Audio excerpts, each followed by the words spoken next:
Hello, everyone, and welcome to another series review. I am happy that you can join me today. If you are new to this channel, welcome. Click the subscribe button below for future notifications and updates. Click the like button and share this content with other fans. Those About to Die is a 10-part epic series that premiered on Peacock streaming services on July 18th.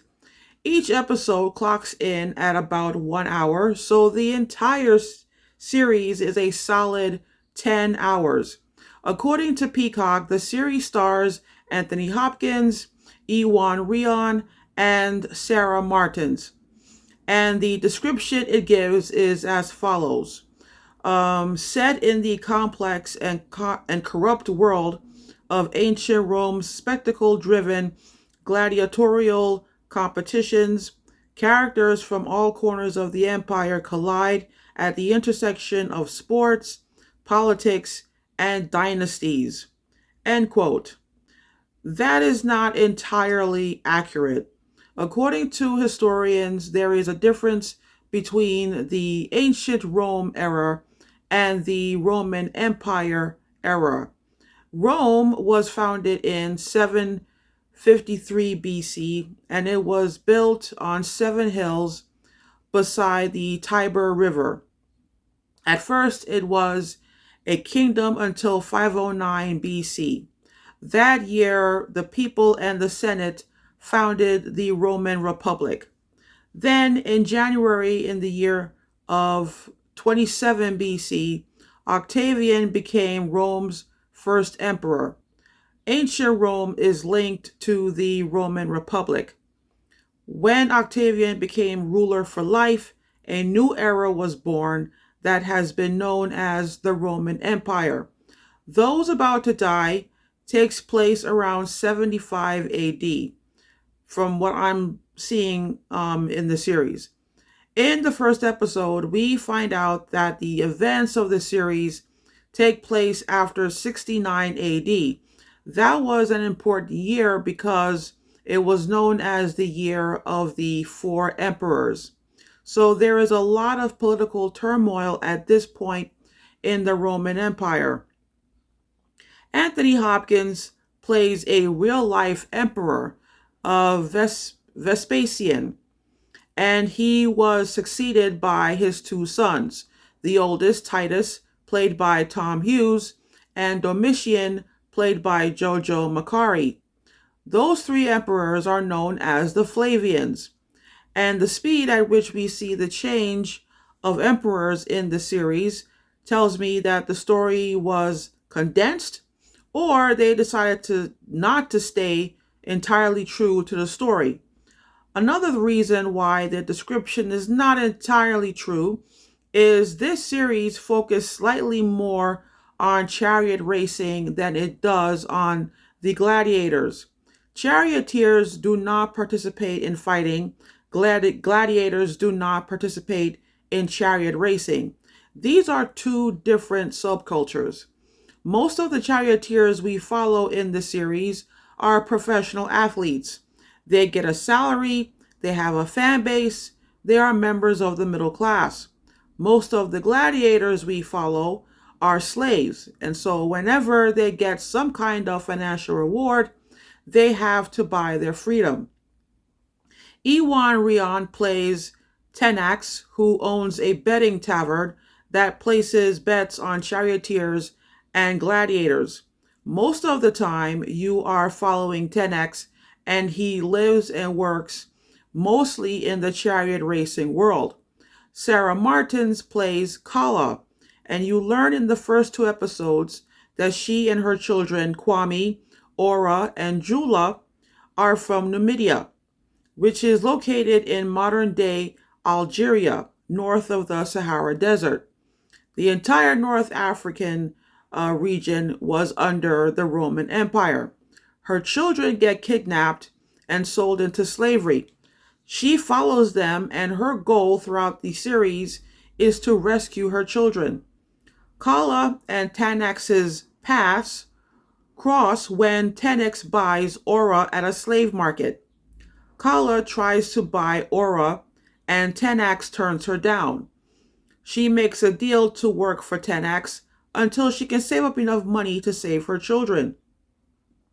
Kwame gets sold to a training camp and becomes a gladiator. He befriends Vigo, a Norseman and another gladiator. Jula gets sold to Marsus and his wife, Antonia. Marsus is a senator of Rome, and he is the owner of the Blue Chariot Racing team.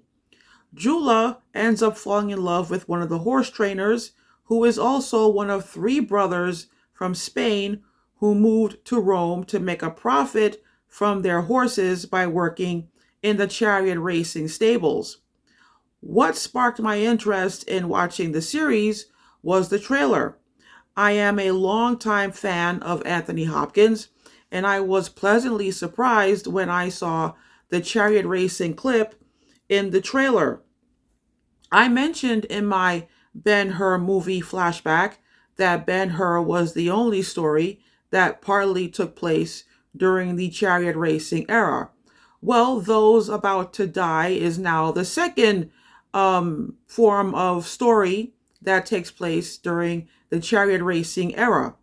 I also mentioned that the play I wrote and published 8 years ago, The Charioteer of Rome, takes place entirely during the chariot racing sport. And I have to mention it here. If you already watched Those About to Die and you enjoyed it and you are interested in learning more about the chariot racing sport and its culture, I highly recommend you pick up my book, The Charioteer of Rome. In the back of the book, I have a couple of essays that will deepen your understanding of Rome and the subculture of chariot racing. I also go into why the United States is considered to be the new Rome. There are similarities between Rome 2,000 years ago and the United States. So I will put a link below if you would like to purchase my book. So I spent 7 years researching, writing, and publishing The Charioteer of Rome. So I am very familiar with the world Those About to Die takes place. At the time I published my book back in 2016, there was not a lot of academic research and not a lot of resources that focus solely on chariot racing. One of the hardest searches I ever done was trying to find a book that is only about chariot racing. I never found the book. I usually read about chariot racing in short articles or in snippets in books about the ancient Olympic Games. So I imagine that for the filmmakers to create this series, they have to fill in blanks and figure out answers to certain questions. Or they can afford to hire Roman historians. What we do know is chariot racing was the most popular and the most profitable sport in Rome. So I am going to give this series, Those About to Die, 2 out of 5 stars. Unlike other critics, I am not going to grade each episode. I graded the entire Queen Charlotte series last year. I am going to grade Those About to Die in its entirety. I thought the first 6 episodes was a bit of a bore. However, you need to watch the first 6 episodes so that you can understand the last 4 episodes.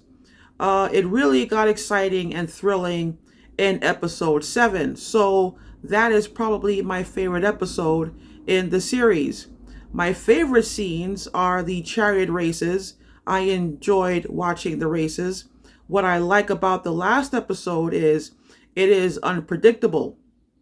You really didn't know how the story was going to end. So when I watched the last episode last night, I was not surprised because no one acted out of character, but I didn't see it coming. And it is one of those endings where the filmmakers could stop right there, or they have room to make a second season. There are so many elements to this series. There are so many elements to the story itself that for me, all of these elements do not fully come together, and at times it prevented me from enjoying the story. Another issue is the acting. Anthony Hopkins appears in the first 3 episodes, and he is great as the Emperor Vespasian. And Ewan Rion is also great as 10X. But there were a few actors, I am not going to name names, but a few actors gave unconvincing performances. Either they cannot act or they were miscast for the roles that they played. I saw some bad acting in this series, which is not good because bad acting is a major distraction. Another problem for me was the cinematography. Some of the scenes looked too dark to the point where you could not tell if it was daylight or nighttime. Also, certain scenes and certain shots look AI as opposed to CGI. Sometimes it looked pretty, and at times it looked artificial. There are two episodes where we see Kwame fight a lion, and the lion looks AI generated. So I don't know how they shot this series. So I am going to see what I find here on YouTube about the series. So that is all for today, my friends. Those About to Die is now on Peacocks.